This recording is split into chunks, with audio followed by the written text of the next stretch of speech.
In the opening weeks, the 2026 World Cup looked like it was writing a different story for African football.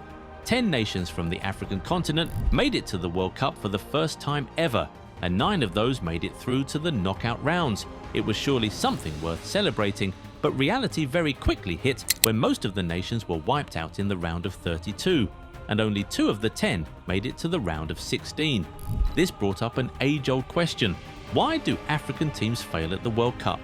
Looking at this tournament, there has been an obvious problem with a couple teams, a seeming lack of concentration and game management in the final minutes of games.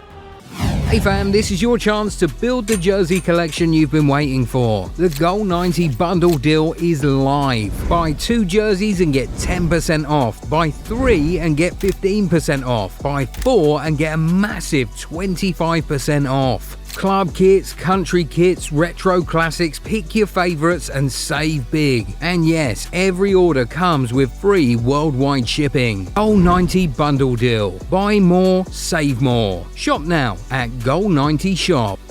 Côte d'Ivoire was close to beating Germany, but they ended up losing. DR Congo led for even longer against England, but they also ended up losing and getting knocked out. But perhaps the biggest and most painful example of this has to be Senegal, who had a 2-goal lead with 5 minutes of normal time left to play in the game against Belgium, but they somehow ended up bottling it. With a little more concentration and game management, at the very least, 2 of these 3 teams would have won these games. On top of that, most African nations we have seen so far lack the ability to kill games, which often stems from them not being able to take their chances. Wissa missed a golden opportunity to put DR Congo 2-0 up against England in the 42nd minute. He could only hit the woodwork. A 2-goal advantage would have made the game tighter and at the very least may have forced extra time. But it was perhaps even worse in the Côte d'Ivoire game against Germany. Simon Adingra had a chance put for him on a plate by Pepe in the 99th minute.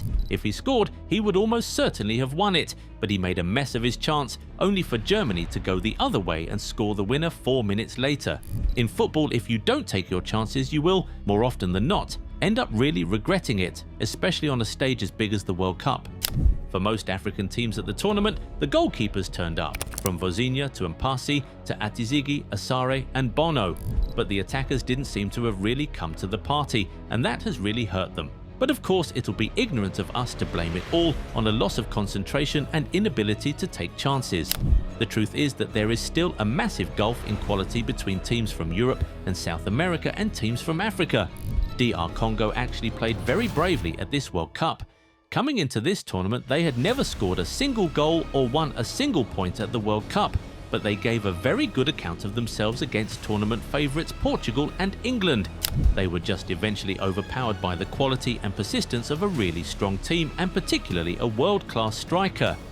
Ghana also gave a very good account of themselves against England, but the superior quality of that Colombia side, coupled with their inability to create quality chances, meant that they bowed out in the first knockout game. And of course you have Cabo Verde, who absolutely shocked the entire world in what was their debut outing. They left the tournament without losing a single game in 90 minutes, and this was despite playing former world champions Spain, Uruguay and Argentina.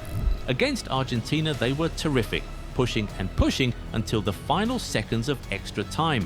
But in the end, you could say that they were edged by the sheer individual quality of the reigning world champions. But the question now should be, why is there still a gulf in quality in 2026? Well, that's mostly down to bad governance in most of these countries. It's sad that we still say this, but it's the truth. There's barely any real sporting infrastructure in a lot of African nations, and this greatly affects football development in the country. If you don't invest in a sector, it simply won't grow. I mean, the fact that giants like Nigeria and Cameroon, with all the talent they have, were absent at this World Cup can be traced back to bad leadership. Samuel Eto'o put it succinctly some years ago. He said, "The only problem in Africa is our leaders who don't respect us. Until we are respected, other continents will never have any consideration for us." I mean, every other day we hear news about the coach of an African nation being owed salaries, or even the players themselves not being paid their bonuses, while the nation's leaders leave as lavishly as they want. In this particular tournament, it was reported that many Senegal players were left to fend for themselves, with some even having to depend on fast food. More reports said that the federation officials were more focused on spending money on parties, alcohol, content creation, lavish lifestyle and female company than whatever was going on the pitch. This has plagued more than a handful of African nations for years, and sadly, the trend still continues till today. If the people in power don't start to make the right decisions to actually improve the state of the sport in the country, there's no amount of talent that can make such nations compete on the global stage. I mean, take a look at Morocco, for example. There has been a conscious and strategic investment in football in the country for over a decade now, and it has started to pay dividends. 4 years ago, they became the first African nation in history to reach the semi-finals of the World Cup, defeating world-class teams like Belgium, Spain and Portugal on their way. This year, with a largely different squad and a different coach, they still look formidable. They dominated Brazil and pulled off a comeback against the Netherlands to knock them out of the competition. Morocco now looks on par with many European and South American nations, and that's because they focused on investing in the game. And in a twisted way, this lack of infrastructure in most African nations makes a lot of players selfish at the World Cup. Knowing that the leagues back home aren't the dream, they tend to do a little too much to get scouts and top clubs to notice them so they can get a big move. They attempt one too many dribbles, a hopeful shot from way outside the box, or a run up the pitch with no purpose. It very quickly becomes less about the team winning and more about them securing their individual future.